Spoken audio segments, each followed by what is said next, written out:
insights. I want the bets from Betting Weekly. Because we win, that is our motto.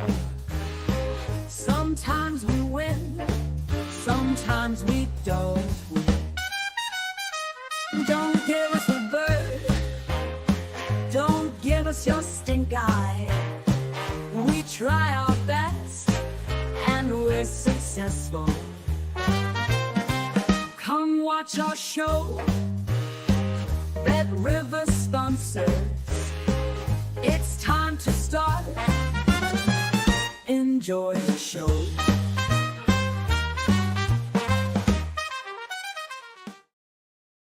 Welcome along to Betting Weekly Live. You're with Dan Roebuck alongside me, Lewis Jones. We've got Premier League, Serie A, AFCON, leans, picks, analysis coming your way. Lewis, how are you? Yes, fine form, Dan. Thank you for not mentioning the weather over in the UK at the moment. Every conversation I've had so far today has started with the weather. So thanks for not going down the typical British way of introducing yourself to one another. But yeah, it's cold, isn't it?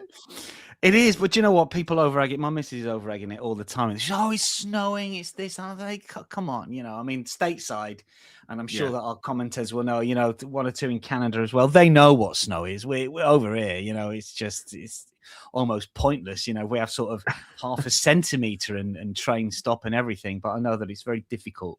And how my brain works is that I just think, how is this going to affect the bets that I've got on for this evening's game? How are the conditions going to affect the matches that I'm analysing and betting on? So yeah, this is the way my brain works about the weather. But yeah, it's a tad annoying, but we must get on. I'm actually covering the West Ham versus Nottingham Forest game later at the ground, so I'm going to hop it across to East London after this broadcast, and yes, I'll be there. It's probably one of the downsides to the life as a football journalist, I suppose, having to go out in all weather. But hey, we're getting paid to watch football. Shouldn't moan too much. I always think, though, Lewis, and you will know this, that the West Ham press box, because you're sat far back and it's the Olympic Stadium, you're not getting the wind sort of cutting through you. True. This is not like going to sort of Villa Park or one or two of the other grounds that haven't got enclosed stadiums. So you're generally well catered for, aren't you? Apart from that lift that you have to wait for 1,000,000 hours to try and get up and down from the fourth. Of course, yeah. No, it's a wonderful stadium in terms of infrastructure, but not for atmosphere. And I'm sure we'll get onto that very shortly, Dan, when we discuss the game. Cree was on very early, said unders in the West Ham game. Maybe we shall wait and see. ZT says, morning, everyone. Mike and 2498 is with us, as is Rick. Leslie Mack, hey, boys. Byron says, just listening to some Pantera and enjoying the Como win. Yeah, Como, I mean, I did bet them in the end. I was slightly concerned, but was it 2-0 in the end? I hope it was something because I went unders as well. But anyway, we shall see. Duncan, afternoon. Byron's with us as well. Midweek bad for betting, says RKPSZ. Villa fan says, hi, Dan. It's great to see both. What else have we got on the comments here? Grazer, over-egging it, Dan. You look like you've got 4 jumpers on. You're not wrong there. This is very true. No, he's just had a good Christmas, guys. It's okay. Jared says, shout out to Lewis for the Wolves call, made a few rent payments. And Buluchel says, hello to everyone in chat. Cold in England, come on, lad, says Byron. Hi from chilly Toronto, where it does get cold. Half your city's underground. I've been to Toronto. I love it. Fantastic city, the real Brendan King. Are we headed for a 0-0 today? Maybe. West Ham Forest qualifies a Steve Wish theory game. You have to remind me on that one. Steve, hopefully, will as he comes out with these phrases. I don't know what half of them mean. I just nod along. What else have we got? West Ham money line seems good today. Fancy starting with Forest tonight. They are short price favourites. West Ham are awful. Jake says, you've got to fancy Forest tonight if you're forcing me into having a bet. So difference of opinion when it comes to those games. Monday, big bets from yesterday. Victor Osimhen to score, $4,000 play at -137 in that Nigerian-Mozambique game, which was winner. They look good, Nigeria, don't they?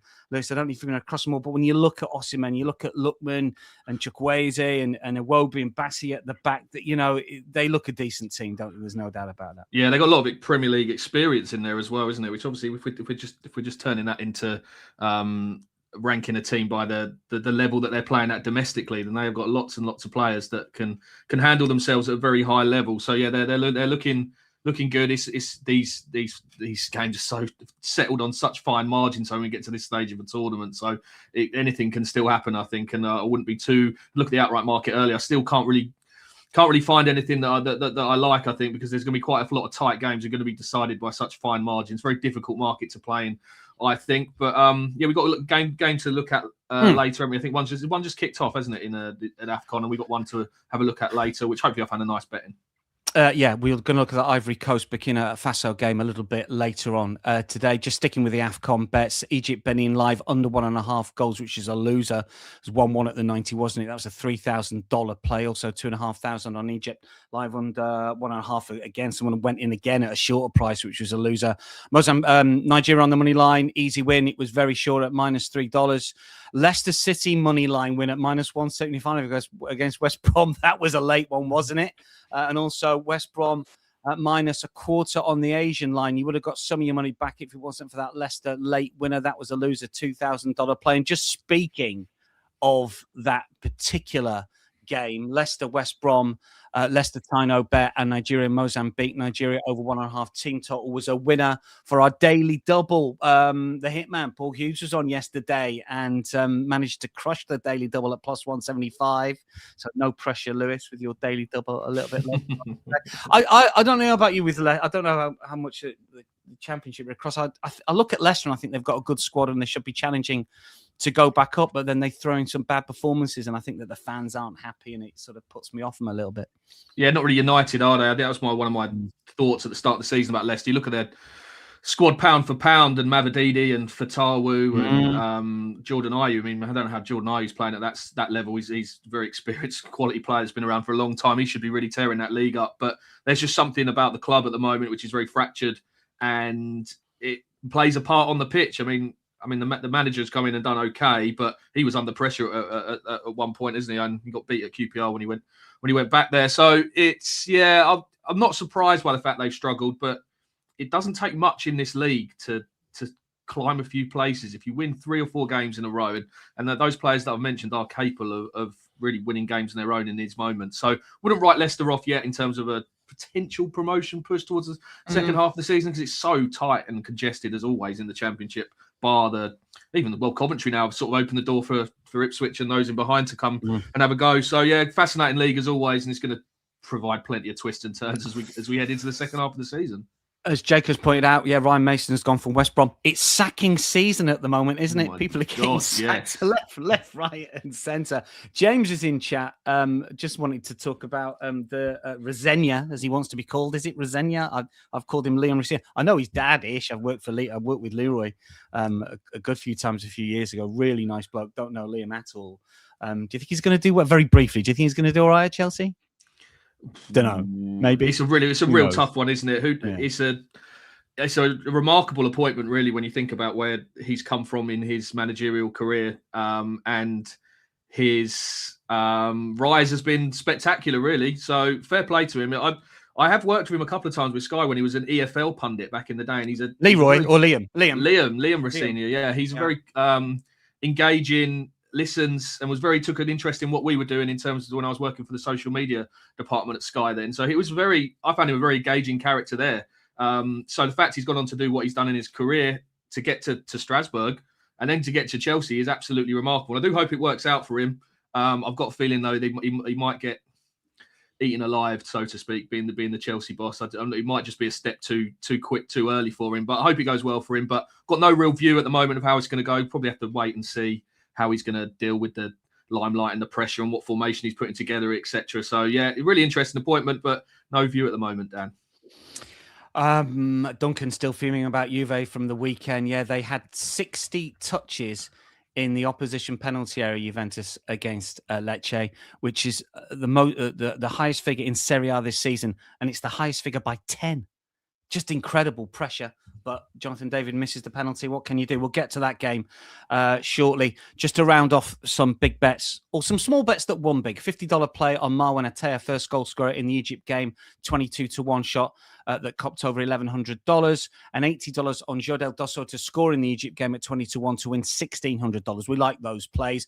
A lot of live action if you have got a BetRivers account. You can watch on the Bet Rivers app or on the website. Lecce Roma, which is kicking off at midday Eastern in about 50 minutes time. I'll hopefully get some team news on that for you. PAOK against Atromitos in the Greek Cup as well. All of the AFCON has been streamed live, so you get the Ivory Coast Burkina Faso game, 2 p.m. Eastern, Sassuolo, Juve in Serie A, Sporting against Guimarães in the Portuguese Cup as well. There are 8 EuroLeague basketball games, 7 FIBA Champions League games, ATP Brisbane and WTA Brisbane and Auckland. And just speaking of the action in Auckland, shout out to the young Brit, Fran Jones, who beat world number 15, Emma Navarro. But one of our tennis bettors had $18,000 on Navarro at minus 263, which is a loser. So I apologize for that, but good to see Fran Jones doing well. Right, let's tackle the offer that we've got for you. If you have not taken advantage of this, then please do so. If you've got your eyes on a plus money bet at Bet Rivers, Betting Weekly is giving you a little pizza money to lock it in. Use our pizza money bonus code Betting Weekly 1218 to get a $10 bonus bet to use on any plus money bet at Bet Rivers. That's Betting Weekly 1218. You've got until January the 11th to redeem the code at any US Bet Rivers sportsbook. Good for one bet for eligible players only. We've had a number of take-ups with this. If you've not got an account, you want to get an account, sign up, you'll get that. If you've got an account, haven't taken advantage, then you may as well do so. Something in your favour. William Jenner's with us. Good morning, chaps. Peter says, bet of the day, Sassuolo +1. If you can't win at home against Lecce, I'll fade you any day. Hang a minute, but Lecce +1. And we're getting mixed messages there, Peter, with this one. Obviously, it's Lecce Roma. And it's, I see. You're talking about Juventus. I'm misreading it, Peter. I get it. If you can't win at home against Lecce, I'd fade you. So you're fading Juventus. We'll get to that one shortly. What else have we got here? Stairway to 7. Chelsea ditched Di Matteo after interim stint. He won the Champions League, right? This is true. What else have we got? Keep those comments coming in. Let's get some thoughts on this Roma game, shall we? Let's get the latest prices for you. And we've got the 11s as well. Just want to talk about the market first up, Lewis, here. Lecce +425, Roma -136, tie +235 here. Over and unders. Well, unders -175, over +128. Roma have been an unders team under Gasperini, which is very different to his Atalanta side. We talked about it a lot on the European show, and Gasperini was not really being able to translate what he did at Atalanta and Roma. And obviously, they were beaten when he went back to Bergamo for the first time at the weekend since leaving after 9 years at the helm, and they were beaten 1-0. And I've backed Roma top 4, but I'm getting a little bit nervous with them, Lewis. I'm not quite sure they should be minus money favourites here. I will not be parting with my hard-earned when it comes to the capital club down south. What do you think when it comes to Lecce Roma? Yeah, I agree, actually, Dan. I think they're really short here, Roma, actually. Problems at the back as well, haven't they? Got big 2 suspensions for this one. Mancini and Hermoso both were booked on Saturday at Atalanta, so they're serving suspensions here. So he's got a bit of a headache at the back. I'm not sure how he's going to set up. As you say, the teams are probably in now, but those 2 won't be playing. So he's going to have to mix it up at the back, which is never a good sign if you're looking to take very short prices on the team away from home as well. I think one of their centre-backs as well, Ndika as well, he's at the Africa Cup of Nations. And he'd be first choice as well. So they usually play 3-4-3, and their first 3 choices for centre-backs are out. So as you can see, you've got Gilardi, who's not started a game this season. He's only appeared as a substitute. Zakowski, who's been a bit part player, and Zeki Celik, who's going to play centre-half by the looks of things. There is not a lot of experience there. Continue, Lewis.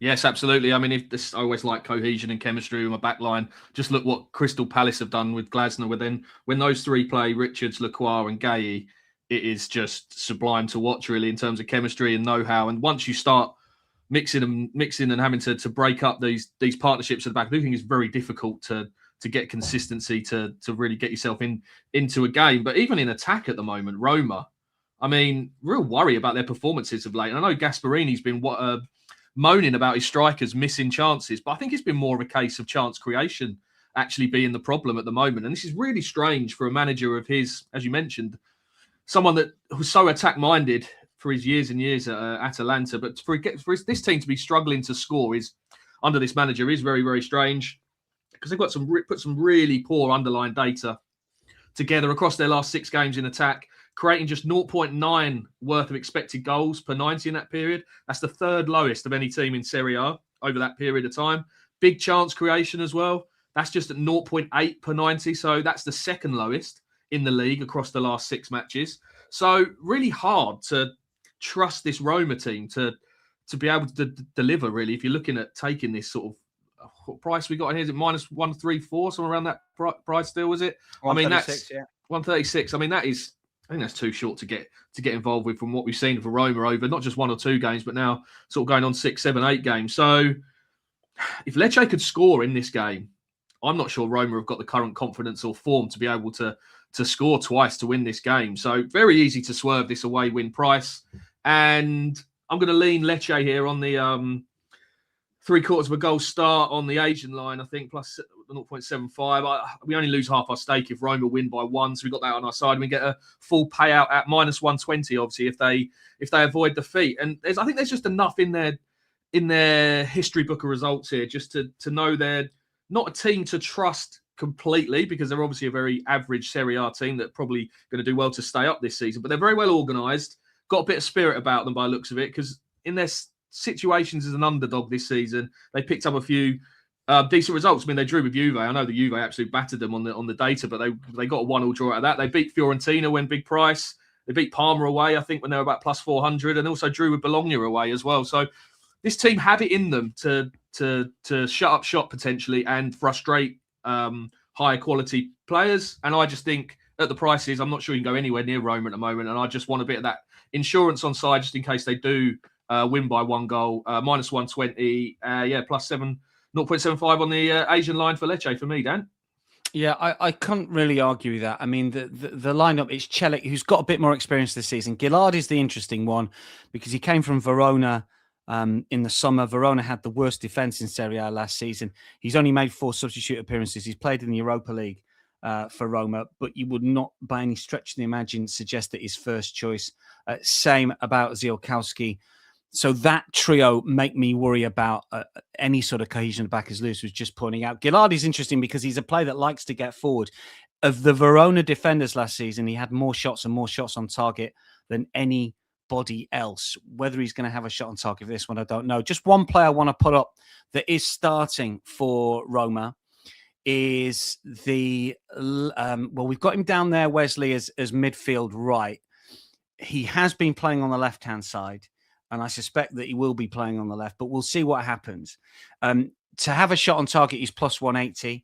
He's had shots in 6 of his 15 starts in Serie A this season. And if he does play on the left, a lot of the Juventus attacks against Lecce at the weekend centered on the Lecce right, the Juventus left. If you looked at Cambiasso and then Kostic, who he came on for at left wing back, they had 6 shots between them, 3 each.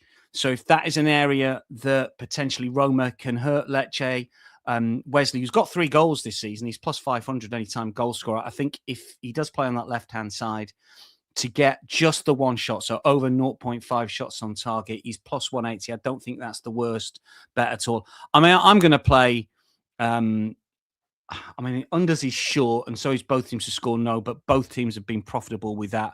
We'll see how we go with that. Hopefully, there might be an early Lecce goal that'll send the sort of prices up a little bit, and then they might just sit in and defend deep and see if they can just shut Roma out. And as you've explained, Lewis, Roma are on a side and there's no Sula in that attacking lineup as well. I don't think, is there here for Roma? They've got Dybala, Ferguson, and Cristante all playing. So there's issues there. Sula was questionable. And he's such a good young attacking player. He's just a really nice footballer to watch. 1 or 2 suggesting it might be the other way. Effie, talking about Roma money line and under 3.5 goals, if you want to go that way. Fair enough. Peter saying, what's the weather like in Italy tonight? If it's cold, I'll go Sassuolo +1 and Lecce +1 for a cheeky double. That is potentially not the worst play. In terms of where the money's been going, 93% of the money, 95% of the tickets on Roma, and the bulk of the cash has come on the overs as well. I think unders, though. I know it's short. Roma has won 8 of its last 9 Serie A matches following a loss. If you like those bounce-back theories, but the team is very different, as myself and Lewis have pointed out. 3 centre-backs, 3 first-choice centre-backs, all missing. Both teams to score has failed to hit in 5 of Lecce's last 6 Serie A home games. That's the early game. Kicks off in 40 minutes. You can watch that one live on the Bet Rivers app. Let's talk Premier League. Next up, Lewis, we've got West Ham against Nottingham Forest coming up tonight. This is a 3 p.m. Eastern kickoff here. I mean, Forest at plus 133. They're not quite the shortest they've been away from home this season. They were shorter against Burnley, I think, Lewis, but they didn't win. They drew. That was when Ange was in charge. Forest have been at both teams to score. No team under Nuno, under Ange, and under Sean Dyche. And I think both teams to score no for me at plus money is a really good play. What do you think, West Ham Forest? Well, yeah, it's an ugly game. This one is it's not exactly bring your popcorn sort of stuff, I don't think, because this is fraught with relegation tension, and it's a huge game for both teams. I mean, if West Ham lose this game, there's 7 points from safety, and it gives Forest a bit of a advantage. I've heard people sort of call it a bit of a cup final, this game, which is interesting because normally when cup finals roll around, my eyes are absolutely drawn to the under goals line and on every single situation. And I do think this is the play actually here. I don't mind Forest to win the game, but I can't trust them on what they've served up away from home under Dyche. And historically, Dyche away from home has got a very poor record in the Premier League. And I just think the likes of Gibbs White, especially Elliot Anderson, are really regressing under the watch of Sean Dyche. I'm not sure he's the type of manager that they need really to be in order to kick on and show their best. He's very much a handbrake on kind of guy, pragmatism to the fore. And I do think Anderson's form has dropped off like a stone really in terms of where he was at the start of the season. So that would worry me a little bit. But I do have Forest as favourites, and I think the market absolutely aligns with that just because West Ham's home form. I mean, won 4 of the last 19 Premier League games at home, and the atmosphere at that football stadium at the moment is horrendous. I've covered plenty of games there this season.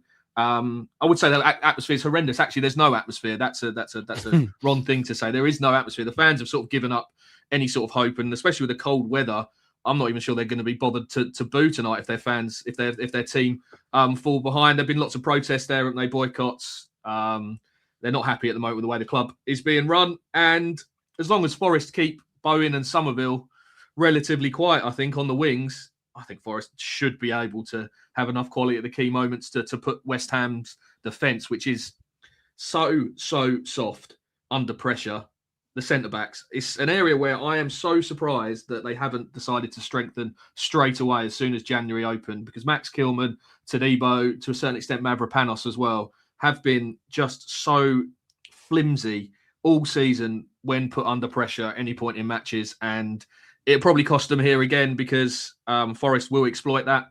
But yeah, I'm just thinking the under goals line here is the way to play it. I'm surprised the price has actually held at this sort of level, because we're getting 2 managers here, aren't we? Espirito Santo and Sean Dyche. They are 2 very pragmatic managers that just like to stay alive in games, don't they? We're playing sort of sit and soak football and hitting on the counter attack, and their games normally do turn into attritional battles. I think that's what they want to happen, really. And if you just look at the last how many meetings we got between the last 9 meetings between a Nuno side and a Sean Dyche team, there's just been 19 goals scored, with 7 of those games finishing under 2.5 goals. So this bet would have landed in 7 of those 9. And I just think when you throw in the likely tension and the cup final sort of feeling around it, so to speak, and how much is being billed as a big game, I feel sorry for both clubs, because they're the only game live really tonight in the UK, unfortunately, and that's because they're going to be centre of attention, both of these two. So it's a big game for them to be for the whole world to be watching, so to speak. And yeah, I just think it's going to be a brutal game, very cold conditions. This under's price, I think, I'm surprised it's held actually at the moment. I would have it I'd have it at least a couple of points shorter, I think. So, yeah, I'm going to be playing the unders and hoping for a brutal game. And just want to add in some extra data as well. From the last 40 Premier League games, the goals per game average is only 2.5. And I just think the stop-start nature of this set-piece extravaganza from long throws and free kicks that we're seeing this season, added to the hectic schedule at the moment where teams are absolutely being so much minutes in their legs and maybe can't play to their best. I do think it's affecting the goals output at the moment, and it's obviously with the set pieces. The ball isn't in play for as long because of the time it's taken to put the throw-ins, and there's real strong sort of evidence to suggest that the game time, playing time, if that makes sense, is down heavily this season. So I think that's having an effect on the goal output, and that would come into my thinking here as well. So just really like the unders here, Dan. Don't need to overcomplicate it too much. I think that price is a little bit too big and should give you a good run for your money, I think. Yeah, love that. I'm on unders. I'm on both teams to score now. I know a lot in the comments here. Neffy's going over 2.5 goals at 1.9, saying that no one sits back in this game. I get the feeling that Dyche should take a point. I really do, and I think if he sets his side up that way, have a look at West Ham on a sort of corners match. Maybe they'll have more of the ball. They're missing the two full-backs, wing-backs. If they play that system, Juff and Wan-Bissaka still at AFCON. The balance of the side isn't right. Scalzi's playing as a full-back, isn't he? I don't think West Ham have got it in them, to be honest. But I know that a lot of people suggesting here, we've got Carl saying that think Hammers have to go for it. Otherwise, it's game over for Nuno, potentially. If they don't win, he might go. I'm not quite sure that West Ham have got enough, to be honest. I'd be intrigued to know the lineups early. Obviously, we're not going to get that. But obviously, Pablo is signed from Gil Vicente. Yeah. He's got 10 from 12 starts, I think, in the Portuguese league. But, I'm not quite sure how that translates. And Tati Castellanos, so I loved when he was at New York City FC. He was a MLS Cup winner. I think he might have scored in the final against the Timbers. MLS fans will remember that from a few years ago. He's not been great at Lazio. Had a good time. Was it at Girona in Spain? But be interested to see if they do play their new men. Pablo, we've got quoted there, anytime goal scorer. Duncan saying Dyche ball is so dull. Hope he and Forest go down. They bring nothing. Will Marinakis not sack Dyche if he doesn't get a result here? Well, to sack one manager is careless. 2 is ridiculous. 3, who knows? Look, it's under 2.5 goals for Lewis and for me, but we need a daily double. So you've got something extra for a same game parlay for the daily double, Lewis. Yes, I have, and it's in the fouls market. It's not a market that maybe many people will tend to play, but it's a market I play regularly and love to get involved with, and got a very good strike rate in. Very confident playing these types of bets, and this is going to be a scrappy game, this one. I do think it's going to be a very bitty, horrible kind of game. And the fact that both teams are going to be playing 3 in midfield, I think lends itself to being very congested in there. And when there's congestion and when there's Elliot Anderson involved, I want to be against this opposite number to make fouls in the match. Because Anderson, there's no better drawer of fouls in the Premier League for me. He's such a slick mover. He goes down very shrewdly under pressure. And he's drawn 23 fouls in his last 8 games. So no one in the Premier League has drawn more than that. And if you're even pulling the data for the whole season, only Jack Grealish has drawn more fouls than Elliot Anderson this season. So even if you just pull his data across all comps this season, he's drawing 2.7 fouls per 90. That's an absolute humongous figure. And when there's a game like this, always looking at his opposite number. And so I think here there's a great chance to get some value on West Ham's central midfielder, Mateus Fernandes, to make fouls in this game. I'm going to play the over 0.5 fouls line for the daily double, but I would not put people off having a swing at the plus 155 for him to make over 1.5 fouls as a single as well. I mean, he's the one in the West Ham midfield that is given a bit of freedom to go hunting the ball. He is all action in there. He's actually a very good player, actually. He's very good without the ball, good presser, very aggressive. And I think he's going to be tasked with getting near Anderson to stop him from getting on the ball and dictating the play. So I really like the fact he's going to be matching up with Anderson here. And his average anyway, he's averaging 1.6 fouls per 90 under Nuno. So we're close to that 2 line anyway on the raw averages. That's even without factoring in this matchup with Anderson. So yeah, this bet, this over 1.5 line has landed in 6 of his last 12 games anyway. Just think with this matchup with Anderson, there's going to be a lot of chaos in the midfield. I think it's not going to be a pretty game. They want to try and stop each other from playing. And I think Fernandes is going to be the one with tasked to getting near Anderson. And if he is the one that gets near him, Anderson's going to draw fouls off him because he's a very slick, very clever player under pressure in that midfield. So I really like this Fernandes price for the daily double. And also I would advise getting on that plus 155 for over 1.5 fouls. Tristan saying that they could both be sacked by half-time. This is true. Villafan says, can I point out that Gyökeres scored for fun in the Portuguese league? Yes, you can. A reminder of the daily double on West Ham Forest, under 2.5 goals, and Mateus Fernandes over 0.5 fouls comes in at plus 133. That is the daily double. But as Lewis explains, if you want to go a little bit and ladder it up with Fernandes with the fouls, you're more than welcome to do so. Where the money's been going here, 80% of the money, 83% of tickets on Forest. Interesting that Abby Rosak suggesting here. I quite like this. West Ham favoured in a draw, no bet. So anything plus money there would be good. Yeah, I don't mind that actually. I'm not a massive fan of Forest at the prices. What else we got here? 78% of the money, 77% of the tickets on overs. I really like unders. West Ham trends overs. I know that. I think in terms of over 1.5 goals, and I know it's not a line that many people play, but I think they're the most profitable in the Premier League. I think only maybe one game has gone under that. Anyway, we digress. One or two stats for you. Forest has shown 1-0 at half-time in 3 of its last 4 Premier League matches, so watch out for that if you're betting in play on Bet Rivers. Forest has lost 7 of its last 9. Owen has scored a goal in each of his last 4 Premier League appearances against West Ham. He's usually on the bench, isn't he? So watch out for that in play. Over has hit in 5 of the last 6 matches between these two. That is the Forest game at West Ham done and dusted. Let's move on to the next Italian game that we can preview, which is Sassuolo against Lecce. Peter talking about the fact that Juve couldn't get over the line against Lecce and he would fade them here. The minus 155 away at Sassuolo here. I don't know what it is with Juventus. Obviously, Vlahovic is out till March, maybe even April. Conceição, I think he's out as well. Jonathan David, there is no he missed a penalty. The fans don't like him. There's reports that he's not settled at all since moving to Serie A, and he doesn't go to the team lunches and dinners. It's not working out for him. He'll probably score tonight, won't he? Plus 140. I think off the back of that Lecce game, which they really should have won. We mentioned the touches in the box earlier. I think this potentially could go unders. I think, Sassuolo are missing Berardi, who's not played for a while. He's their talisman. Juve should win. If they do, and it might be 1-0, 2-0. I'm not 100% certain about this one at all, but I would look to play unders, I think, in this one, which is minus 122. Any thoughts on this for us, Lewis? Yeah, just on Juve, really. They've been really good under Spalletti, really, if you stretch it out. They have. They have. Since he took over, expected points, they're top of the table. They've been good.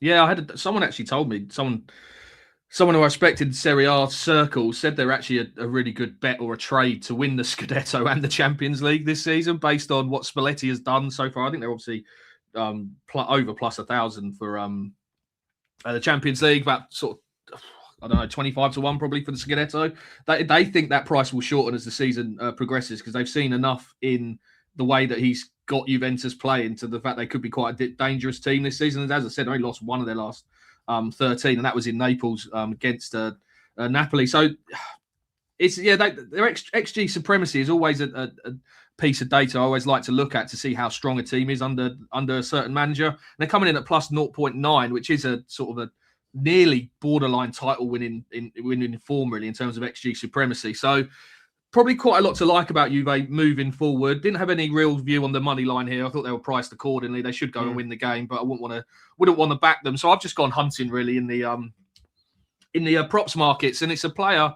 that should be set for a very exciting 2026, and it's a Weston McKennie from the States. He's a big price here, I think, to score or assist at plus 250, because Spalletti has been quite bold and maverick with some of his selections recently in terms of chopping and changing a lot. But Weston McKennie has been to the fore since he's taken over, really. I think he started every game, and he's played in a very advanced position, whether that's off the right or through the middle. He's a very jack of all trades, really, isn't he, McKennie? He can play in a lot of different positions, and Spalletti's obviously seen something in him to get him into these forward areas, because in his last 9 games, he's got 6 goals or assists. So he's had 6 goal involvements in his last 9 games, which is a huge spike on his usual returns, because before that, he'd only got 1 goal involvement in his last 29 games. So you can see this is a player that maybe the market is sleeping on a little bit here, because the way the markets are priced very much leans towards historical averages rather than the here and now. And if you're just looking at the goal involvements per 90 data for Juventus, he's only second behind Yildiz in the lists for the highest goal involvements in the team. So the fact he's the 9th favourite in this market for a game that Juventus are minus money to win, and you will get plus 250 for him to score or assist. I think that's the way to play this. Just looking at the recent data and the fact that they are fancied to win this match, I think that price is too big, and it's a bit of a patriotic punt for our viewers as well to get involved with Weston McKennie to start his 2026, hopefully, as he means to go on with the World Cup coming up, obviously in the summer. So I think that's a very, very good price there. That plus 250 from to score or assist, just based on his recent trends where he's got 6 in his last 9. So yeah, that's the way I'd play this one, Dan. Yeah. Whenever you mention Weston McKennie, Steve Wiss's spidey sense goes. It doesn't matter where he is. He could be in the sort of North Yorkshire hills having a walk, or he could be in the gym or down the cricket club. As soon as Weston McKennie is mentioned, Steve Wiss gets on the chat. It's as quick as that. He says, I'm taking Juventus again, but going to avoid them on the big handicaps. I agree with Lewis on Weston McKennie. He's a big threat for him. Where was this when he played at Leeds? It always goes back to his time at Leeds. He came through at FC Dallas Academy, and a lot of good players do. Dallas have got a great academy. Just to put, I mean, I like Weston McKennie, but any Leeds fans out there would probably suggest otherwise. Just one thing on the unders here, and I know that Effie's talking about Juventus team total over 1.5 goals at 1.8. I'm going to play under 2.5. Juventus, when they play teams away from home that are below them in the table, let me make sure I've got the right stat here. 7 out of 8 have been unders. So that's when they've played away, teams below them in the table. They sort of just about doing enough. They're a profitable side when you've bet them, when punters have bet them minus money away from home this season. 3 out of 4 they've won. 2 out of 2 since Spalletti has rocked up. So, there's some good stats on a narrow Juventus win here. We'll take a McKinney goal as well. That'll do us for that one. Money line, most of the money is on Juventus, and on overs, I'm playing unders. Sassuolo has lost 11 of its last 12 Serie A night matches following a draw. They've done well coming back to the top flight. Berardi, for me, still, I know I keep banging on about him, but he's a big miss. The over 2.5 goal mark is hitting 13 of the last 14 matches between the two. Fabio Grosso is the coach of Sassuolo, a former Juve player, and he was on the coaching staff as well. He coached the under-19s in the UEFA Youth League and the Primavera as well. So he might have a little bit of a point to prove here. We shall see. It's the first time that he's coaching against Juve. Sassuolo, of course, came up from Serie B in the summer. One more game to preview before we let Lewis leg it to the London Stadium. This is Ivory Coast versus Burkina Faso. Ivory Coast minus 124, Burkina Faso plus 410. Both teams to score, yes, has been the massive trend. It's about 13 points up if you played every single game. And it's been the winning trend in 2023 and 2021. And potentially there's going to be goals in this one. I know under 3.5 Troy likes that's cashed a lot, although last night was a little bit of revision for that particular trend. Anything that's caught your eye on the later AFCON game between these two, Lewis? Yeah, this almost made the daily double, actually. I was quite excited about the price on offer here with Bet Rivers. Minus 167, so a little bit shorter than perhaps where I'd normally go. But for Amad Diallo, to have a shot on target, minus 167. I thought that was a very big price, considering he looks to be Ivory Coast's main man now, really, since he's developed at Manchester United over the past 12 months under Ruben Amorim, of course. And probably penny for Diallo's thoughts, actually, on what's gone on over the past few days at United with the man that has probably been quite responsible for his success and the fact he's developed into one of Manchester United's most consistent performers. And he's going to arrive back at Carrington in a week or so, 2 weeks, and his manager is no longer there. So it'd be interested to see how he sees the situation. But he's obviously only focusing on helping Ivory Coast at the moment. And he's been very impressive, actually, in both his starts. He was rested for the third group game, which just suggests to me how important he is to this team. And so he played 180 minutes in total of those 3 games. He's had 10 shots in these matches, and that is a huge, huge volume, really. So he's having a shot every 18 minutes, and only 2 of those have hit the target, but he did score with both of those. But when you've got a player with his sort of quality and to the fore of what Ivory Coast are going to do, and the fact he's had that many shots, the shots volume is so high, 10 in 180 minutes, I think the price on him to have a shot on target in a game that Ivory Coast are favourites for is really appealing. I'd have it sort of close to sort of 1 minus maybe minus 180 probably. So I really want to take this price about Amid here. He's developed into a very sort of consistent quality player now. He's to the fore for Ivory Coast. He's in good form. And I just think that price is too big. So, yeah, I would happily have a play on this minus 167 for him to have over 0.5 shots on target. And it nearly made the daily double down, but we just concentrated on the same game parlay for that one. So hopefully he's in good form and he can put the agony of losing his mentor, Ruben Amorim, aside for one game. Watch out for Jallo in the Ivory Coast, Burkina Faso. I don't mind Burkina Faso. I mean, they were beaten by Algeria and won their other 2 games in the group stages. It was a penalty that Mahrez converted against Algeria. Bit of a soft pen, probably was. And Ivory Coast have been a little bit wild. They were 2-0 down against Gabon, came back to win 3-2. They've got goals in them, drew 1-1 with Cameroon in that group of death. Most of the money has come for Ivory Coast, 98% of the money. Most of the money has come for overs, which is just about profitable over 2.5 over the course of the tournament. And Ivory Coast, you tend to think there's just a lot of goals in them generally. Both teams to score has failed to hit in 6 of Burkina Faso's last 9 matches, though, if you like that trend. And likewise in Ivory Coast, 13 last 15 matches, stretching back a little bit to some World Cup qualifiers as well. Just a reminder about our offer. If you have your eyes on a plus money bet at Bet Rivers, Betting Weekly is giving you a little pizza money to lock it in. Use our pizza money bonus code, which is Betting Weekly 1218, to get a $10 bonus bet to use on any plus money bet at Bet Rivers. Betting Weekly 1218. You have until January the 11th to redeem the code at any US Bet Rivers sportsbook. Good for 1 bet for eligible players only. Effie's been back on talking about Sassuolo's defense. Look, unders the last 3 games, Effie. What can I say? Look, Effie's a shrewd better, and I've got a lot of respect for his picks, but I'm going against you for this one. What else have we got on the comments? Byron talking about Burkina Faso plus half a goal Asian. Don't mind that one. Could easily go to extra time.